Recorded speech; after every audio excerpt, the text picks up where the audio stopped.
Next poem the passing of Arthur. Poet का name है Alfred Lord Tennyson.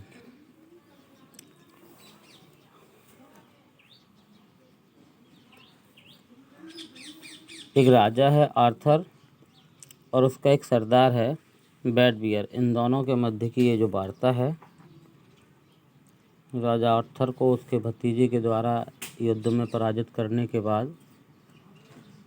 तो राजा आर्थर जो है अपना देश छोड़कर कहीं जा रहा है। उसी समय की ये इन दोनों की वार्ता है। And slowly answered Arthur from the barge.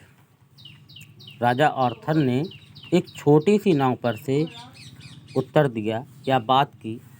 The old order change yielding place to new. उसने अपने सरदार या विश्वसनीय योद्धा बेडवियर से कहा कि पुराना शासन अब समाप्त हो चुका है और उसके स्थान पर एक नया शासन लागू होगा। And God fulfils himself in many ways. क्योंकि भगवान इस सृष्टि को कई तरीके से परिपूर्ण करता है। इसलिए करता है क्योंकि least one good custom should corrupt the world. ऐसा माना जाता है कि एक कोई भी प्रथा हो जो निरंतर चलती रहेगी वो संसार को भ्रष्ट कर सकती है।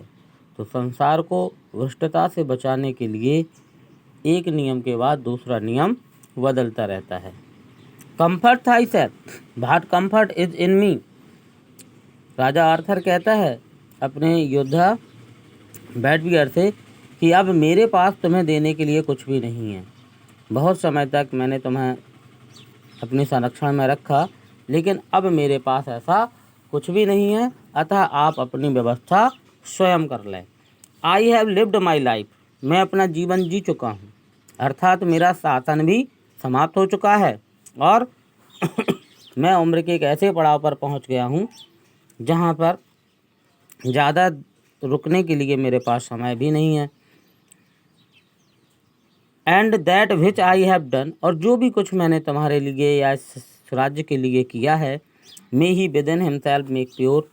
सच्चे मन से अगर मैंने कुछ किया है, कुछ अच्छा लोगों के लिए किया है, तो कह रहा है कि but thou if thou shouldst never see my face again. तो राजा आर्थर कहता है अपने योद्धा बेडवियर से कि यदि आज के बाद मेरा और तुम्हारा आपस में मिलना ना हो, अर्थात तुम मुझे ना देखो, तो मेरे लिए एक काम कर देना। Pray for my soul. मेरी आत्मा की शांति के लिए भगवान से प्रार्थना करना। More things are brought by prayer. ऐसा माना जाता है कि बहुत सारी चीज़ों को प्रार्थनाओं के माध्यम से हम प्राप्त कर सकते हैं। Then this world dreams of. क्योंकि यह संसार में हम जितनी भी चीज़ों का सपना देखते हैं, अगर उन्हें हमें पूरा करना है तो हम भगवान की या ईश्वर की प्रार्थना करके ही प्राप्त कर सकते हैं।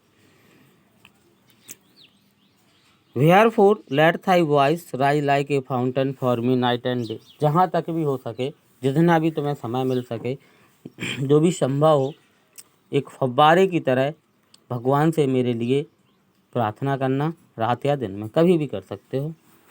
For what are men better than sheep और गॉड। वह कहता है कि इंसान का जो जन्म हमें मिला है तो हम भेड़ बकरियों से थोड़ा अच्छे हैं।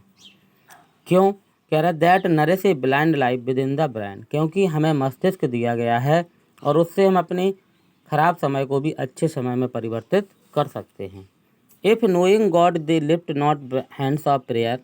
इस बात को जानते हुए कि भगवान है और कोई भगवान की प्रार्थना के लिए अपने हाथ नहीं उठाता है। Both for themselves and those who call them friend. केवल उनके ही लिए नहीं, उनके उन मित्रों के लिए भी जो ऐसे व्यक्ति का साथ भी देते हैं जो भगवान की प्रार्थना नहीं करता है, उन सभी के लिए। For so the whole round earth is every way. क्योंकि यह पृथ्वी चारों तरफ से गोल है। Bound by gold chains about the feet of God. और ऐसा माना जाता है कि यह सोने की जंजीरों से बंधी हुई है भगवान के पैरों से। But now farewell. लेकिन कहता है कि अब मुझे विदा करो। ठीक है, समझने की कोशिश करें, प्रॉब्लम हो तो कॉल करें।